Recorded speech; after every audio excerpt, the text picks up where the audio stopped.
Bienvenue à ce numéro du Journal des Journaux, paru du 13 au 19 décembre 2021. Un numéro que nous entamons avec ce qui fait l'actualité, à savoir la fête de la République du Niger. À cet effet, 18 décembre 2021, la République a fêté ses 63 ans sous le sceau des prisonniers politiques, titre à sa une l'hebdomadaire Le Monde aujourd'hui. Pour qui, en 63 ans, la République a connu des hauts et des bas, des lignes droites et sinuosités, la lumière, l'ombre et peut-être le clair obscur.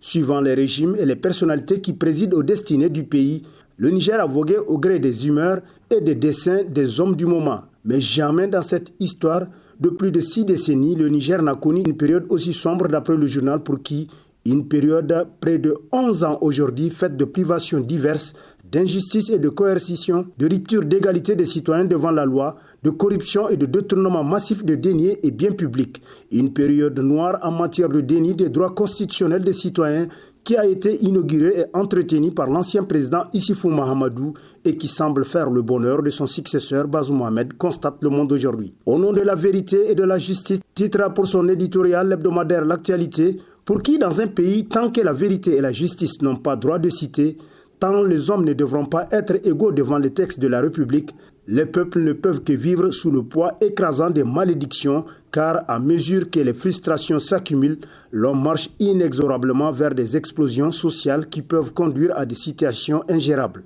Dans des pays où les chefs religieux, les chefs coutumiers et les grands sages, s'il en reste encore, ne peuvent plus dire la vérité, la société ne peut courir qu'à sa perte, à sa décadence selon l'hebdomadaire qui renchérit.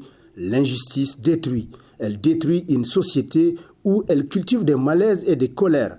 Au Niger, il urge de faire droit à ce qui est vrai, à ce qui est juste. Et pendant que les médias français, depuis des jours, parlent de Congo hold-up, les Nigériens attendent qu'on vienne fouiller dans une gestion pour révéler au monde ce qui pourrait être plus monstrueux Niger hold-up. D'après l'actualité qui constate, pendant que partout l'on se bat à combattre la corruption et les crimes économiques, au Niger, par le pouvoir arrangé qu'Issoufou a installé avant de partir et les complicités d'une France humiliée, l'on joue à la protection des crimes inexcusables et à institutionnaliser l'injustice devenue le label du socialisme issoufouin survivant. Rebondissement dans l'instruction de l'affaire Iranium Gate, sauf qui peut, s'exclame dans la rubrique Nation de sa parution en date du 16 décembre, le quotidien privé L'Enquêteur qui nous apprend qu'il y a du nouveau dans l'affaire dite Iranium Gate. Plusieurs perquisitions récemment menées à Paris ont permis de mettre la main sur des documents potentiellement explosifs. Une bien mauvaise nouvelle pour le régime d'Issoufou Mahamadou impliqué dans cette obscure transaction minière. Elles sont proprement ridicules les conclusions de la commission d'enquête parlementaire chargée de tirer au clair l'affaire dite Iranium Gate au Niger. Conduite par le député taraïste Sadi Soumaïla, cette commission a balayé d'un revers de main tous les soupçons de fraude et de corruption formulés aussi bien par la presse privée que par une très grande frange de l'opinion nationale. Heureusement, d'après le journal, la justice française jouit de toute son indépendance. C'est ainsi que l'enquête préliminaire ouverte sur l'Iranium Gate en France en 2011 s'est transformée en une instruction en 2015. En février 2020, le parquet national financier du tribunal de grande instance de Paris a refilé le dossier à un juge d'instruction pour corruption d'agents publics étrangers, corruption privée, association de malfaiteurs, abus de biens sociaux, abus de confiance et blanchiment en bande organisée, nous apprend le quotidien qui rappelle que l'idée d'une plainte contre X portée par la société civile nigérienne n'a jamais prospéré. Le pouvoir d'alors s'y est fermement opposé. Peut-être que de la pile de documents saisis par la justice française sortira la vérité sur cette affaire. La vérité, c'est tout ce que les Nigériens attendent, conclut l'enquêteur. Insécurité au Sahel, la frustration populaire s'accentue, s'exclame le bimensuel Le Troisième Œil, qui constate que depuis 2012, les régions de Tillabéri, Difa et une partie de Tawa connaissent malheureusement les affres de l'insécurité occasionnant le déplacement des populations. Les activités économiques sont gravement impactées, des centaines d'écoles fermées, des zones abandonnées, du bétail arraché et les populations soumises à la zakat sous l'impuissance du gouvernement. Depuis presque 10 ans, les terroristes détruisent, brûlent, tuent gratuitement des innocentes personnes dans ces régions malgré la présence des forces étrangères. Ça fait des années que les Nigériens font face à ce phénomène sans résultat tangible, bien qu'aidés par les forces françaises qui ont finalement fini par comprendre que le Sahel ne sera facilement pas pour elles une terre conquise selon le journal qui poursuit. Quoi qu'il en soit, l'État doit s'affirmer car il est le seul qui détient le monopole de la violence pour légitimer toute action qu'il pourrait prendre pour protéger les populations. Il ne peut qu'être dangereux de pousser les citoyens jusqu'à ce qu'ils soient obligés de recourir à la légitime défense, toute chose qui prend force de nos jours. Il est grand temps que les pays du Sahel prennent en main la situation sécuritaire pour ne plus compter sur un autre et créer les conditions pour que les armées de l'espace reprennent le contrôle de la situation et la maîtrise du terrain, conclut le troisième œil. Insécurité qui attise les conflits identitaires au Sahel s'interroge dans sa rubrique Société l'hebdomadaire satirique Le Canard en furie, pour qui, par cette pratique, la France a réussi plusieurs exploits, dont le plus palpable a été l'arrestation de Samori, bloqué dans sa fuite par les peuples de la forêt et livré en pâture aux chiens coloniaux français. Ceci dit, le général Faidherbe a bien eu la présence d'avertir les Français sur la tactique à adopter pour pouvoir maîtriser les bouillonnants peuples de l'espace de l'Afrique occidentale. Il a notamment parlé du rôle que les peuples du Fouta pourraient jouer en les présentant comme un peuple dangereux, nous apprend le satirique pour qui, ceci dit, son appel va à toutes les communautés vivant sur l'espace sahélien. Aucune communauté n'a intérêt à mener la guerre aux autres. Elle sera juste utilisée pour servir les intérêts français. De plus, en agissant ainsi, les commanditaires mettent en danger la vie de millions de personnes, car ce ne sont pas les Français qui viendront s'installer dans cet espace. Les Français tireront leurs richesses et vendront leurs armes au moment où nous nous entretuons entre nous, selon l'hebdomadaire qui poursuit. Ce qui se passe aujourd'hui dans nos pays n'est rien d'autre que la résurgence de conflits identitaires attisés par les groupes d'intérêt, notamment l'État français et ses multinationales. Cela est compris de tous. Ceux qui peuvent stopper cette dérive doivent impérativement se presser de le faire.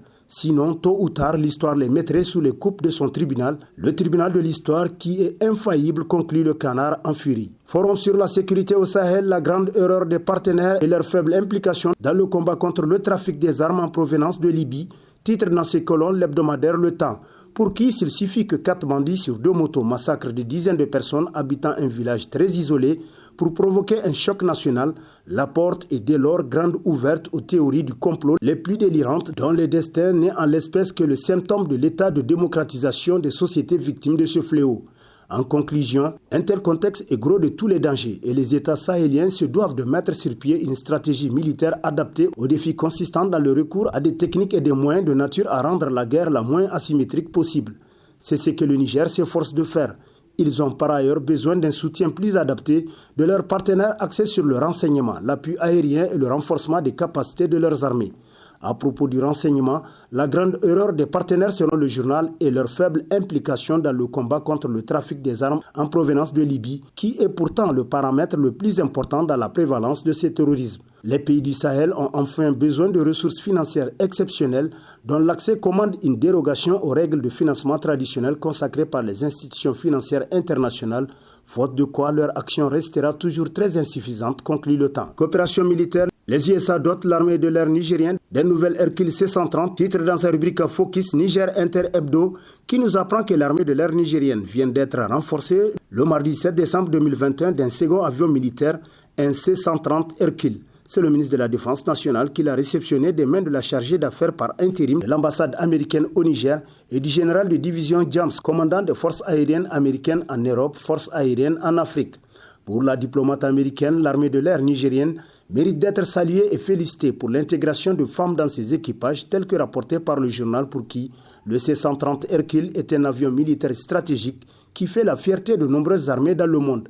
Le Niger, pays en proie au terrorisme depuis des années, vient de doter ses forces de défense et de sécurité de 2 exemplaires en attendant un 3e, comme l'a annoncé Al-Kassoum Indatou, nous apprend davantage Niger Inter Hebdo. Arrestation et intimidation des acteurs de la société civile, retour à la case dictature, s'exclame l'hebdomadaire L'Éclosion, pour qui au Niger on assiste depuis les douloureux événements de Terra à un grave recul des libertés et une menace sur les droits de l'homme. Une vague d'arrestations et d'intimidation est actuellement en cours pour réduire au silence tout celui qui ose hausser le ton contre le régime de Niamey. Après l'arrestation du coordinateur du comité Union Tilaberi, Amadou Harouna Meiga, cette fois-ci c'est l'ONG Tournons la page, un mouvement international des organisations de la société civile qui est dans le viseur du régime Bazoum. Au moins une quinzaine de personnes, dont 4 membres de la dite organisation, ont été interpellées lors de la commémoration de la Journée mondiale des droits de l'homme le vendredi 10 décembre, nous apprend le journal, qui poursuit. Cela est tout simplement regrettable pour le président Bazoum, qui avait pourtant promis lors de son investiture et à l'occasion de la rencontre avec les acteurs de la société civile le 8 juin 2021 de pacifier ses rapports avec la société et mettre fin à certains malentendus qui ont pu avoir cours entre nous et certains acteurs de la société civile ces dernières années, Dixit le président de la République tel que rapporté par l'Éclosion, qui nous apprend plus loin la libération des membres du TLP intervenus au moment où le journal était sous presse. Insécurité, il est temps que les Nigériens se parlent pour sauver le Niger, titre entre autres à sa une l'hebdomadaire Le Courrier, pour qui cela demandera un effort à tous pour ne considérer que la sécurité du Niger et des Nigériens. Cela implique surtout que le pouvoir et l'opposition mettent chacun de l'eau dans son vin à travers une reconnaissance réciproque. La situation sécuritaire est assez grave pour que les Nigériens jouent à l'indifférence selon le journal qui conseille qu'ils se retrouvent pour échanger sur les différents défis en vue d'envisager les meilleurs moyens de le combattre pour que le Niger se porte mieux ne doit en principe faire mal à personne. L'insécurité n'épargnant personne concerne tout le monde.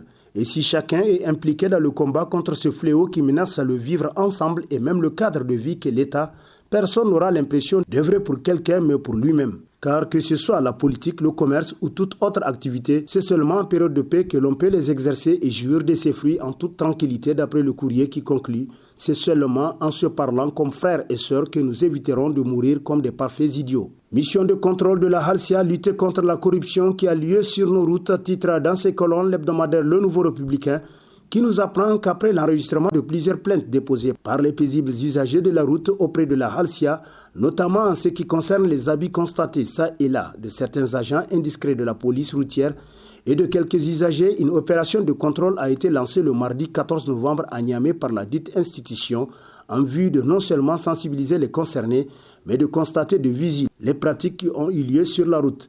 Ainsi, selon le Nouveau Républicain, ce moment était fort attendu et souhaite que la Halcia joue pleinement son rôle tout en persévérant dans cette logique. Centre de santé intégré de Foulankwara à bâton rompu avec Dr Salamatou, titre dans sa rubrique Société le bimensuel L'Étincelle, qui nous apprend que la responsable du CSI Foulankwara s'est exprimée sur les difficultés que rencontre le dit CSI pour son bon fonctionnement. Les mots sont divers et variés. Le principal, c'est l'insuffisance d'énergie pour le bon fonctionnement des appareils, elle-même inhérente à l'incapacité de la ligne à les satisfaire dans le cadre de leur travail. Dr Salamatou a également évoqué le souci lié à l'insécurité, vu la situation géographique du CSI qui est dans une périphérie. Et qui dit périphérie, dit la présence des délinquants, entre autres. Selon le journal qui poursuit, un autre volet sur lequel la responsable du CSI Foulankwara s'est apaisantie, c'est la composition du personnel du centre, prédominé par les femmes à 100%, victimes de petits vols des fois. Elle a expliqué que le problème d'insécurité a atteint son paroxysme dans la mesure où le CSI fait l'objet de plusieurs fois de cambriolage. Une situation sur laquelle elle a écrit à la hiérarchie, mais ses cris de cœur sont restés sans réponse ou moindre réaction administrative jusqu'à présent, a-t-elle déploré, tel que rapporté par le bimensuel L'Étincelle, qui nous apprend davantage que Dr Memoussa Salamatou a lancé un appel à la compréhension à l'endroit des visiteurs du CSI dont elle a la charge. Le département de Loga accueille son nouveau préfet, Marou, ancien préfet de Dosso, est un partisan de la paix et de la quiétude sociale, titre dans ses colonnes l'hebdomadaire Niger Times, pour qui, mieux, le préfet Marou a contribué à la cohésion intracommunautaire et intercommunautaire des populations à travers des forums, des activités sportives et culturelles qu'il a initiées avec l'appui des partenaires locaux. Tout porte à croire que le nouveau préfet du département de Loga a déjà prévisualisé un plan de développement à mettre en œuvre avec l'implication de toutes les couches socio-professionnelles de cette entité administrative, selon Niger Times qui conclut. Il convient de noter que le préfet Marou encourage toujours ceux qui le concertent. Et sur ce prend fin le présent numéro de la revue de presse. Prochain rendez-vous, plaise à Dieu dans une semaine avec toujours la même passion de vous servir. Bonne lecture et au revoir.